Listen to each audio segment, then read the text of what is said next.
Inilah hasil global dari kebijakan Donald Trump terhadap Tiongkok. Tiongkok telah memulai perluasan infrastruktur nuklir terbesar dalam sejarah modern negara itu.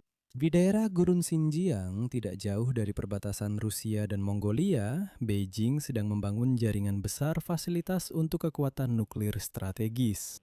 Hal ini dibuktikan oleh pengamatan satelit yang akan kita bahas bersama hari ini. Infrastruktur militer baru sedang dibangun sedemikian rupa sehingga bahkan serangan pertama Amerika Serikat pun tidak dapat membuat Tiongkok kehilangan kemampuan nuklir balasannya. Sistem ini dibangun di dekat kawasan peluncur Silohami, salah satu pusat utama rudal balistik antar benua Tiongkok yang mampu menyerang wilayah Amerika Serikat. Dan skala pembangunan infrastruktur militer nuklir ini benar-benar mengagumkan. Ini lebih besar daripada semua silo yang ada di dunia saat ini. Nama saya Alexei Peci. Mari kita bahas topik ini bersama-sama. Di sini memang ada banyak hal yang perlu dibahas. Tapi sebelum kita mulai, saya mohon silakan subscribe ke channel YouTube ini, beri like pada video ini, dan tulis komentar apa saja di bawah video ini. Saya akan sangat berterima kasih jika Anda melakukannya. Dan jangan lupa subscribe ke channel Telegram saya, Peci News. Linknya ada di deskripsi video ini. Jadi, hari ini media Reuters menulis, selanjutnya saya kutip. Di sebuah gurun di Tiongkok sedang dibangun kompleks militer raksasa yang dirancang sedemikian rupa sehingga tidak ada serangan pertama Amerika terhadap persenjataan nuklir Tiongkok yang dapat membuat Beijing kehilangan kemampuan untuk melakukan serangan balasan. Rudal nuklir Tiongkok saat ini sudah dapat mencapai kota manapun di Amerika Serikat. Sekarang, citra satelit menunjukkan bahwa Beijing sedang membangun jaringan lokasi peluncuran, bunker, dan pusat komunikasi yang luas di sekitarnya. Silo nuklir terisolasi, tempat rudal berjangkauan paling jauh milik tentara Tiongkok disimpan. Dalam citra tersebut terlihat lebih dari 80 lokasi yang akan digunakan untuk menempatkan armada peluncur rudal bergerak dan baterai anti pesawat Tiongkok yang terus berkembang. Dan skala pembangunan ini menunjukkan perluasan infrastruktur yang diperkuat, yang dirancang untuk melindungi dan mengoperasikan kekuatan nuklir darat Tiongkok. Infrastruktur ini dibangun dalam skala besar, mencakup ribuan kilometer persegi gurun. Pada dasarnya, ini adalah strategi yang jelas untuk mendiversifikasi daya tangkal nuklir strategis Tiongkok. Dan seperti yang ditegaskan para ahli saat ini, kemampuan untuk melindungi silo mereka di gurun adalah kunci utama bagi tujuan Tiongkok untuk membangun daya tangkal nuklir yang minimal tetapi kredibel. Kebijakan ini didasarkan pada kemampuan untuk melakukan serangan balasan.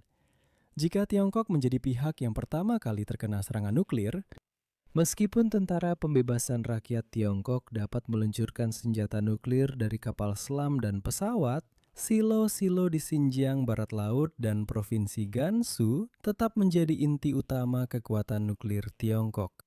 Dan inilah inti dari doktrin Tiongkok, yaitu kebijakan untuk tidak menggunakan senjata nuklir pertama kali. Yang berarti, pasukan Tiongkok tidak akan memulai saling serang nuklir. Namun, beberapa diplomat dan analis barat berpangkat tinggi mengatakan bahwa Tiongkok mungkin akan menggunakan paksaan nuklir untuk membatasi campur tangan luar dalam konflik terkait Taiwan. Ini adalah poin yang sangat penting, kita akan kembali membahasnya sedikit nanti.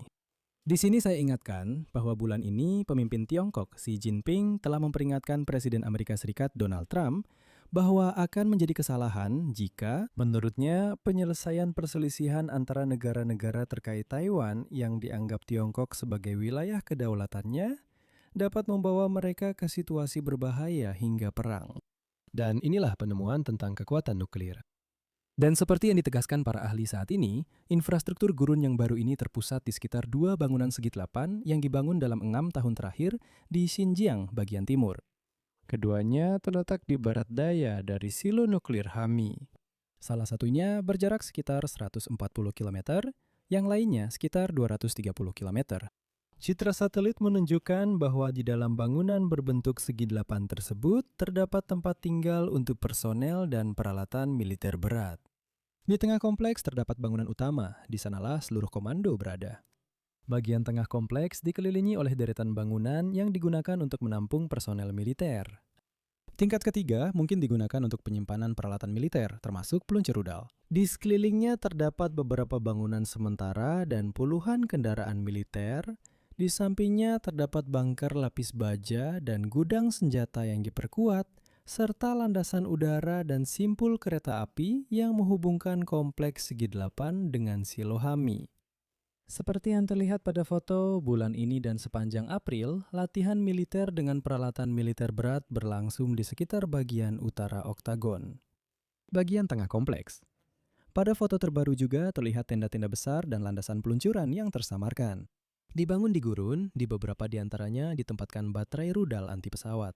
Dan di sini, saya hanya ingin mengingatkan bahwa pada bulan September tahun lalu, saat parade di Beijing yang digelar untuk memperingati 80 tahun berakhirnya Perang Dunia Kedua, militer Tiongkok memang memamerkan senjata yang mampu membawa hulu ledak nuklir. Di antara yang dipamerkan adalah rudal balistik antar benua berbasis silo dan berbasis kendaraan pengangkut. Nah, dalam laporan terbaru Pentagon tentang modernisasi militer Tiongkok, disebutkan bahwa produksi hulu ledak di negara tersebut telah melambat. Namun, Tiongkok sedang berada di jalur untuk memiliki 1.000 hulu ledak nuklir dalam persenjataannya pada tahun 2030. Dalam laporan bulan Desember, diperkirakan bahwa Tiongkok kemungkinan telah menempatkan 100 rudal balistik antar benua, tepat di 3 silo utamanya. Tiongkok juga memperkuat sistem peringatan dini mereka yang berbasis pada satelit Huayan 1. Menurut data dari Pentagon, sistem ini mampu mendeteksi rudal balistik antar benua yang mendekat dalam waktu 90 detik setelah peluncuran dan memberitahu pusat komando dalam waktu 3 hingga 4 menit. Waktu tersebut cukup bagi Tiongkok untuk meluncurkan rudal berbasis silo mereka sendiri sebelum rudal-rudal itu terkena serangan. Dan terakhir, saya akan menyampaikan data dari Institut Internasional untuk Studi Strategis. Institut Studi menulis bahwa potensi konflik antara Amerika Serikat dan Tiongkok karena Taiwan kemungkinan besar akan memicu penggunaan senjata nuklir. Militer Amerika dan Tiongkok memiliki tujuan yang berbeda. Tiongkok berupaya mencegah Amerika Serikat dan sekutunya, sementara Washington ingin memperkuat ketahanan Pulau Taiwan. Dan sejauh ini, belum ada data publik yang menunjukkan bahwa kedua pihak siap untuk membangun mekanisme pelindungan. Ini tentang aturan penggunaan senjata yang akan membatasi serangan terhadap titik-titik penting dalam sistem komputer intelijen dan pengendalian. Artinya, sampai sekarang belum ada kesepakatan tentang bagaimana tepatnya harus merespons jika terjadi sesuatu. Dan faktanya, saat ini Tiongkok sedang mempersiapkan persenjataan nuklir yang sangat kuat, yang menurut rencananya harus mampu mencegah Amerika Serikat bahkan untuk mencoba melindungi Taiwan. Artinya, ada isyarat bahwa kami sedang mengembangkan program nuklir seperti ini. Sehingga, jika kami mencoba merebut Taiwan dan kalian mencoba menghalangi kami akan langsung menyerang kalian dengan rudal-rudal ini. Di sini saya akan mengakhiri pembahasan.